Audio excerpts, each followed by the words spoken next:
Hello Kaipreneur, ito yung European model unit na model unit number 2 natin. Tingnan natin yung sa loob, ano ba yung kaibahan ng American model unit at itong model unit na to. Let's go! So before tayo papasok, we have a car park dito sa side natin. At yung door natin is wide, it's a 1 meter wide. So that's more than the standard of the door. So papasok natin, meron tayong high ceilings sa taas. And this is our living. And then dining area natin sa side dito. So kung compare mo kanina dito, meron tayong room number 1, master bedroom number 1 dito. Actually inaayos pa, but we have a toilet and bath sa loob naman dito. And then sa labas, pagpasok natin is another door papunta natin doon sa ating sa likod ng bahay. We have a 2 meter setback pa rin, and later on mamaya tutur natin sa likod. Punta muna tayo sa taas. And then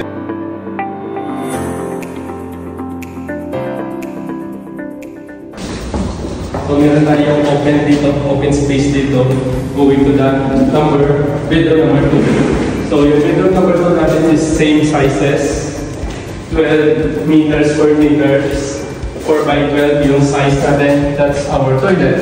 So ngayon, inaayos pa yung toilet natin. Still, we have meron tayong bathtub rin na ilalagay dito. And then shower space dito. So hindi pa natapos, but almost done na siya. Meron na siyang kisame.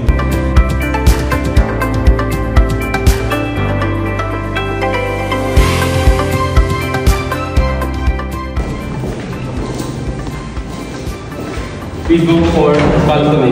So yung balcony natin,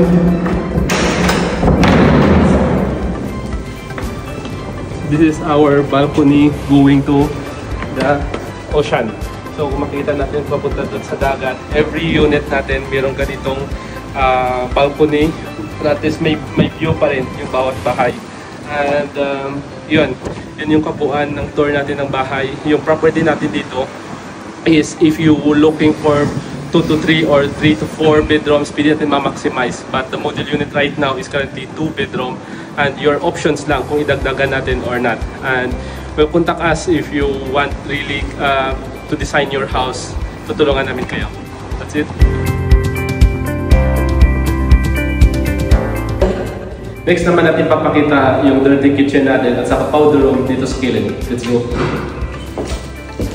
So ito yung powder room, hindi siya natapos. This is our dirty kitchen. So dito sa dirty kitchen na to, meron tayong another space, 2 meters wide. And yung sink nito, or yung wastewater nito ng dirty kitchen natin, meron kaming gumawa dito ng tangke na kung saan dito namin nilagay yung wastewater. At naturally, nagsisink lang siya sa ibaba. And kung mapuno siya, we will maintenance lang natin. And yung design natin dito is more on sustainable. Hindi naman nilagyan ng fully concrete. Meron tayo lang ng box para yung pag-umulan at yung tubig natin sa taas, sa baba lang dumadaan. Para yung gagawin na lang natin, yung wastewater from the toilet, from yung sa kitchen, sa dirty kitchen, yun yung pupunta dito for sa drainage system natin na ginagawa. And dito sa likod, same size natin, 2 meters setback pa rin. Para yung pagandahan dito, you can do landscape at pwede tayo mag-party din dito for your family and everything. Madami tayong magagawa. And the main purpose nito para yung flow ng hangin makapasok dun sa taas at maganda yung circulation nito. Lahat ng design is we make sure na everything is maganda at masustain natin yung flow ng hangin, especially yung ventilation natin.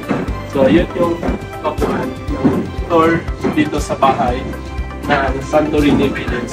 Yung kagandahan dito sa atin, if mayroon kayong mga design like mga Thailand design pero Santorini na concept, so welcome dito. So as long as black and white and gold ang gagamitin natin for the design of the house, so yun yung mga bagay na ina-adapt natin. So that's it, and let's tour around again to the amenities of this subdivision.